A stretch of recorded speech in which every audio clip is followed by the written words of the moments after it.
Well, hello there, music lovers. It's Sunday in time for a new episode of Record Collecting with a Quill. Yesterday I did something really cool. You know what? I went to a real record store. Remember those?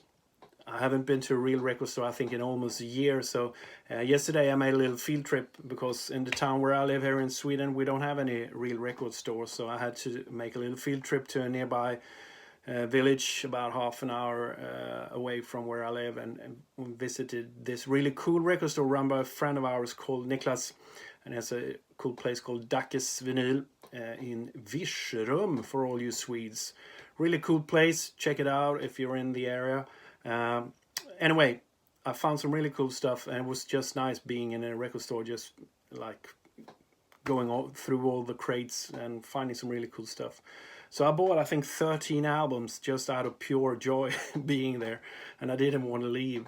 So I thought I'd share with you what I bought. But before we start, you know the drill. Make sure to subscribe to this YouTube channel if you haven't already, and also hit that notice bell down below as well.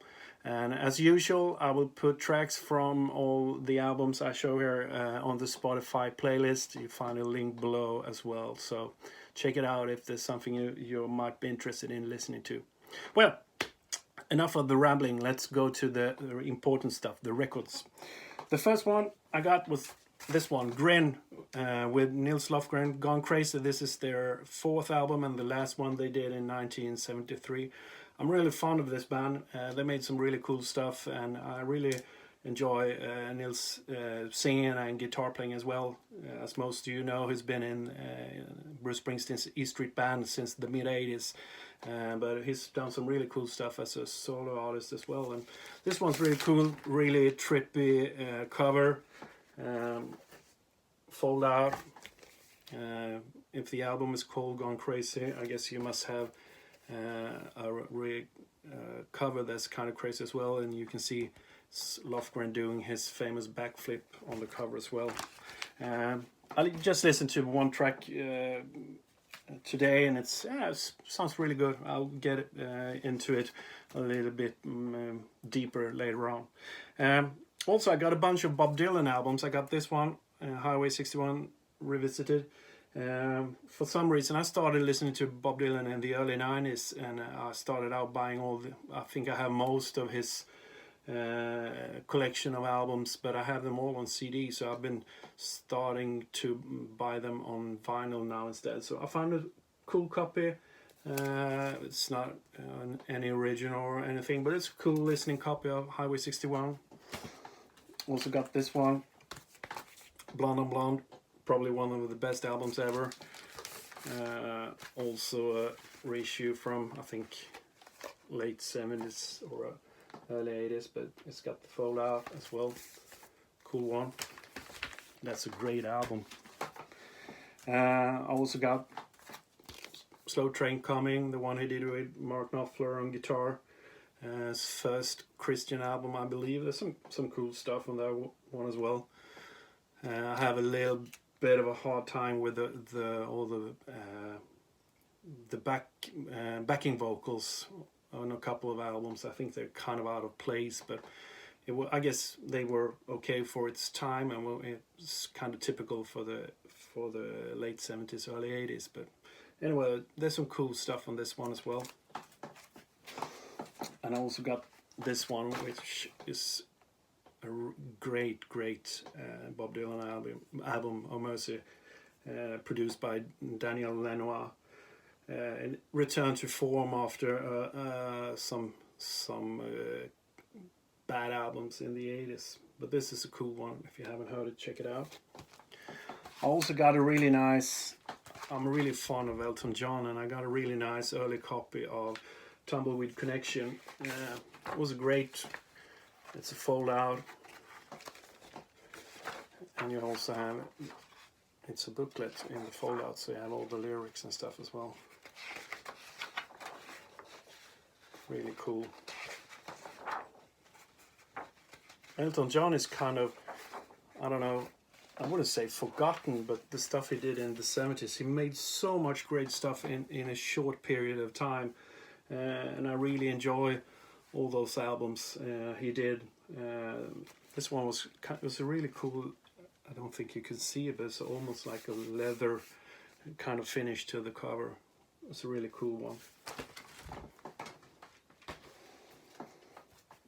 Next one, Little Feat, Dixie Chicken.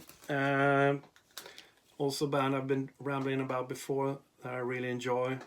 This was a really nice US pressing, early pressing. Yeah, cool. Also band I have all the stuff on CD, but I've been buying it on vinyl now instead. Also got this one, the live album, Waiting for Columbus. Really cool. I'm really fond of Lowell George, his singing and his slide playing. Great player. And the Raccoon album, J.J. Cale. It's called Naturally. Haven't been listening to him. It's one of those names you see around all the time, and you know those tracks, After Midnight and Call Me the Breeze. But I bought this one, listened to it today. I really enjoy it. It's also has my favorite, one of my favorite bass players, Carl Rattle. I've been talking about him earlier as well. He's playing on this one.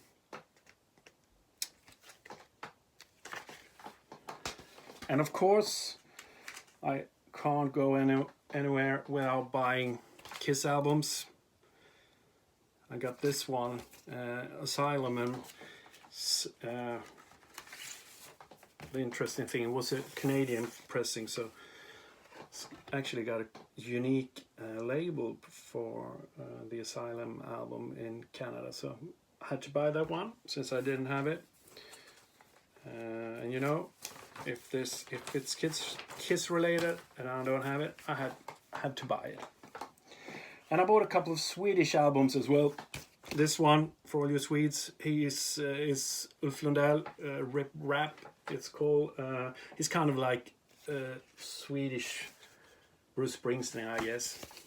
It's just one of those albums my parents had when I was growing up. So I've been listening to it a lot. As a kid, he's made some cool stuff, so I had to. It was a cheap one. I bought it, and also got this one. This is a really nice album. Swedish band called Prince Svart. It's actually they've been around for a while now. Made a couple of albums. You have some famous Swedish musicians there.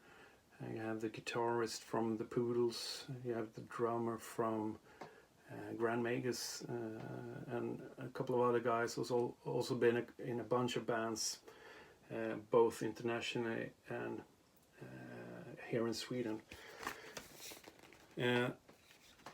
All lyrics are in Swedish.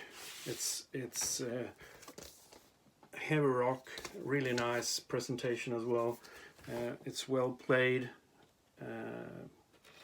And I really enjoy them. They just released a new album. They have a new singer now, Mats Levén, famous for being in Yngwie Malmsteen's band and also in Candlemass. But this is an earlier album of theirs. And the last one I got, I've been on a huge Hound Dog Taylor bender lately. So I got this one, Hound Dog Taylor and the House Rockers. Some amazing stuff. Talk about raw energy, and just the lineup is 2 guitars and a drummer and no bass player. So we don't like that, but this is a good exception. This is an amazing album. I really enjoy his the 2 studio albums he did, and he did a live album as well, and some really amazing stuff as well. So check it out if you haven't already. He's one of the famous blues guys. So I think that's about it. Got a couple of CDs as well, but nothing exceptional. So I will not show them. So hopefully it won't take another year for me to visit a record store again. I don't think so. It's actually starting to look a lot better here in Sweden, so hopefully we can all get together soon again and go to record fairs and record stores and do the things we love the most. And it's also looking brighter. We're probably announcing some tour dates with the QUILL soon as well. So check out our social media for all things QUILL. You know the drill. It's the QUILL Sweden on Facebook, Twitter, Instagram, and so on.